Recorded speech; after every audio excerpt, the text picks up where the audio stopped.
नीचे chemical formula वेगळे same असते तरी दोन्हीच्या प्रॉपर्टीज मध्ये खूप भिन्न आहे. तुम्ही आणला पारत तर मला कळेल ना आणला त्याच्यामुळे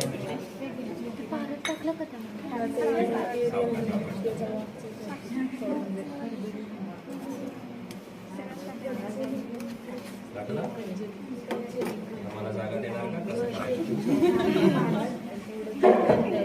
हा जो हा बत्ता जो आहे हा आता जो हा दांड्याचा सेंटर आहे तो व्यवस्थित याच्यामध्ये ठेवायचा आहे. ही सगळी बोटं जी आहे ती एका भोवती फिरवायचे. कशा पद्धतीनं घ्यायचं आहे ते बघा आणि मग सावकाशपणे मर्दन करायचे आपण. त्याचं टेक्निक हे याच पद्धतीनं व्हायला पाहिजे.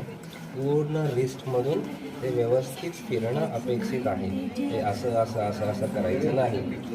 पूर्ण हा एकदा तुम्ही खूप खलबत्तात त्याच्यामध्ये मॉर्टर धरणार आहे. मॉर्टरमध्ये केसर जो आहे तो ह्याचा जो दांड्याचा सेंटर आहे तो बरोबर मध्ये ठेवायचा आहे. ही बोटं जी आहे ती बरोबर सगळ्या भोवती पूर्णपणे राऊंड पद्धतीनं घ्यायची आणि पूर्णपणे रिस्टमधनं त्याचं गोल फिरवायचं आहे. एक हात व्यवस्थित इथं धरायचा आहे जेणेकरून हलणार नाही आणि फक्त सावकाश पद्धतीनंच करायचं आहे. असं हे असं